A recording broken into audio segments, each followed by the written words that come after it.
What's going on, Shakopee High School? This is Mr. Rose back again in our Future Options series. I am super excited about this one because we have with us Miss Mai Chue Moua, who is a representative for Hamline University. Hey, Miss Moua, how you doing? I'm doing great. How are you doing, John? I'm doing awesome. I'm loving hearing about all these different schools. I'm super excited about to hear about Hamline University specifically. So I want to go ahead and just hop in this conversation and hear all the great stuff that's going on there.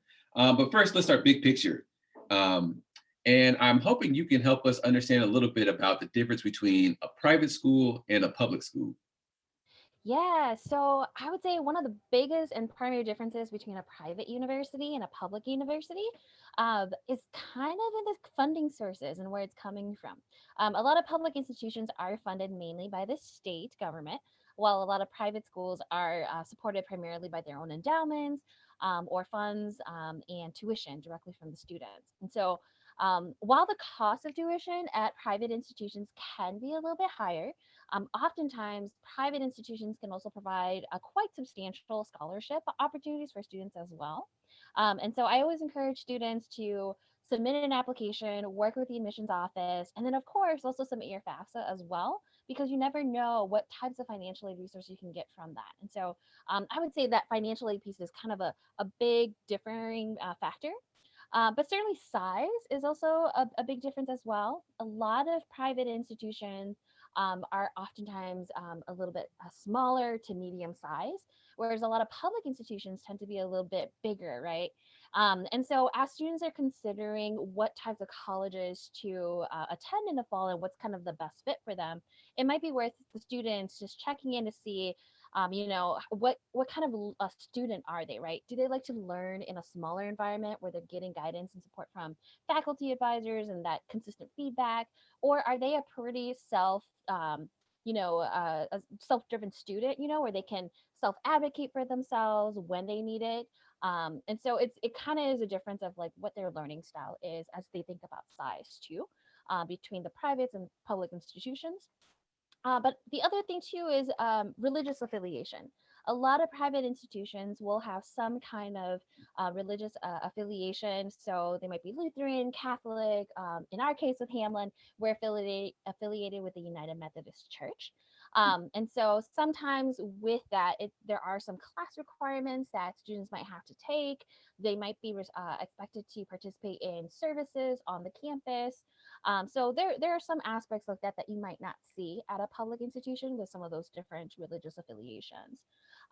Specifically in Hamlin, though, we're kind of unique in that even though we are affiliated with the United Methodist Church, we don't require students to take religion classes, and we don't require students to participate in any religious services on campus. Wow. So, one of the things that you mentioned that's really interesting that we're actually learning is private schools being affiliated, maybe being affiliated with, religious institutions and then being different requirements there as well. And it's also interesting that you mentioned, again, like the size difference between a private university versus a public university and how the private university might be more kind of like a community feel, I'm guessing. Would you say that's kind of true for Hamlin? Yeah, I would definitely say that. For a lot of private liberal arts institutions, that's kind of one of the highlights for those institutions because it is a smaller size. Usually, student to professor ratio is anywhere from 12 students to one professor or 15 students to one professor. So a lot of the average class sizes are usually down to about 20, 25 students, give or take, depending on how big the institution is or what the student population is. But yeah, that really lends itself to having that dynamic classroom experience with the professors, them knowing you as a student, really being able to facilitate that relationship, right, during the next 4 years. And a lot of students can leverage that, right, for letters of recommendations later as they go on to graduate school, or being able to leverage that for internship opportunities or mentoring opportunities, right? That might not be as accessible possibly at larger public institutions where you might be in a class of like 100 some students. So it is a difference of learning environment and opportunities that could be available and accessible. And that's good to know for students who are thinking about the type of learning environment that they learn best in is do they prefer a bigger space where with more people or maybe smaller, more intimate where they can get to know people. So kind of moving along to our next section here, I'm interested to know specifically, Hamlin's a local university, so some of us may be familiar with it already, but I'm wondering what things about Hamlin really kind of make it stand out as a school that's kind of really special and maybe differentiates itself from some of the other schools in the area. Yeah, so I would say a lot of kind of to answer that question, I would say a lot of that would come from really the student testimonies that I've heard from our current Hamlin Pipers. A lot of them talk about like how student centered their faculty members are. Like they really are invested and dedicated in the student's success and academic interest. So even though we might have two pre-med students, for example, right? Depending on the student's particular academic goals or professional goals, the advisors will really work with the student in a very different capacity. They might advise certain classes, or they might encourage students to get involved in different extracurricular activities. Through their own professional connections, they might relay them to different people in their networks, right? So there's that really intentional and specific advising and guidance that our faculty will do for our students. I've also heard of faculty members too who have completely changed their curriculum, right? Kind of in the middle of the semester to be able to respond to the feedbacks and comments from students. Because again, if the students aren't learning, then it's kind of, it doesn't make sense to be trying to teach a curriculum that they're not really grasping, right?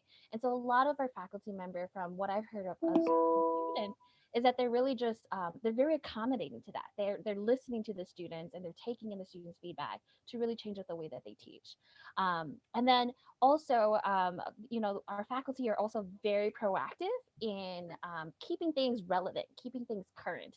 And so I don't know if any of you guys had recently seen the feature on WCCO about our professor David Davies in our anthropology program.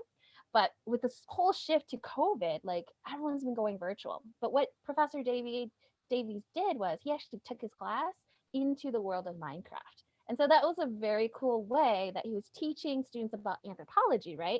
But also allowing them this space where they can be creative and to really develop their own culture and really understand society in a different way. So those are just some of the cool things in which our professors are really changing up the learning style to really cater to our students. And again, like I said, it's a very student-centered focus.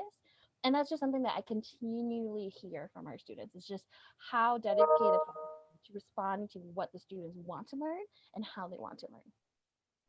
Wow. So I've never heard of a Minecraft class before, Yeah. but that sounds completely cool. Um, but also, I'm also hearing a lot about a kind of a consistent theme about how there's this, relationship that's constantly being built and worked on between students and the educators in your building. And it seems like that's something that's really valuable to the students that go to this that go to Hamlin University. Yep. And for sure. And again, that really goes back to that smaller, private, liberal arts education experience. But yeah, I think the way that our professors are doing it specifically it's just phenomenal. It's really speaking to the students and it's connecting with them on a totally different level. So yeah, so we're really excited about that. And I always encourage students to schedule a visit to campus. We can have you meet with faculty. Typically in the past when we've been able to actually schedule on campus events, we've been able to allow students to actually sit in on a class too to kind of see what that experience has been like. So hopefully, with things kind of on the positive trend and rise here with COVID and vaccinations, we're hoping that we'll be able to start offering classroom experiences again to students in the future. And that's really exciting. And that actually leads me to kind of our final segment here is, for ninth graders kind of getting started with high school, they may have an idea of what they want to do, but there may be still kind of, their options are still wide open. So Yeah. I'm wondering though, for those students who are interested in maybe going to a private liberal arts college, a smaller school, or maybe they're specifically thinking about Hamlin University. What are some things that they can start doing even as freshmen that can really help prepare them for when they start to make those final decisions? Yeah, I would definitely say keep your grades up, right? Again, one of the biggest concerns family has about college too is that financial affordability piece.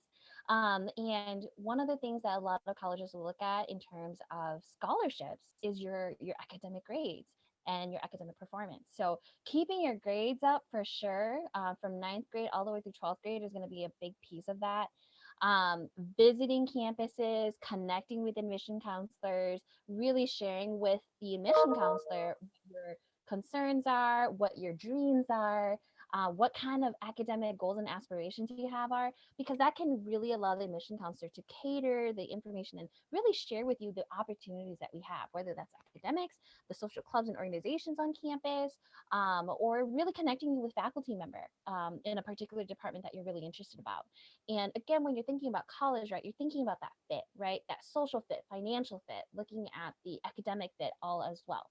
And so those are going to be some important pieces to that. But certainly also challenging yourself as well with courses, even though, again, academic scholarships might hinge a little bit on the academic performance.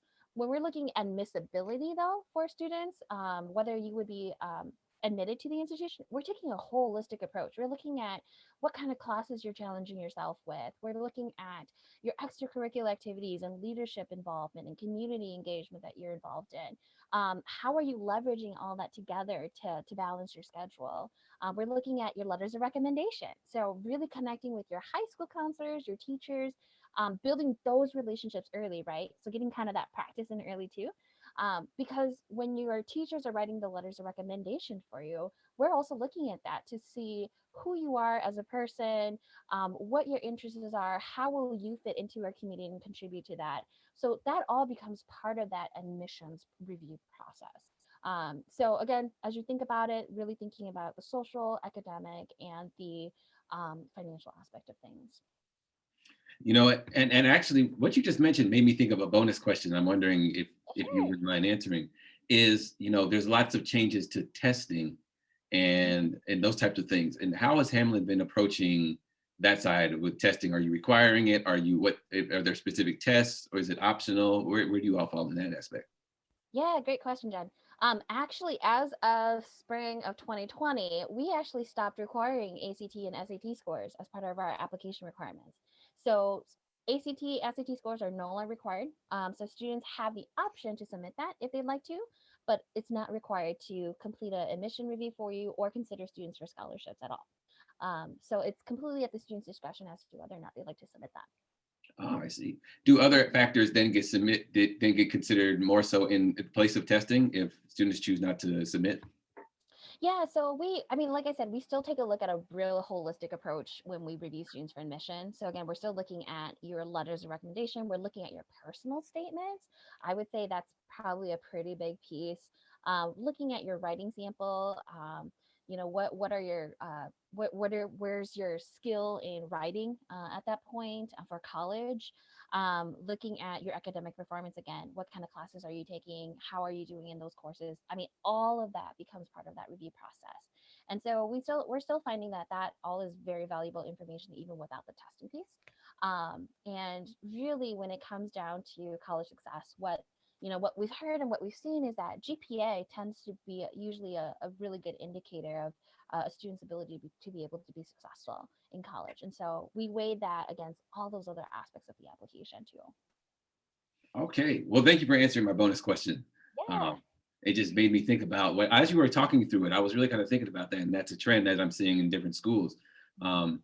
But anyway, so Miss Moua, thank you so much for joining us for this little bit, for sharing everything you shared about educating us on private versus public and talk about Hamline University.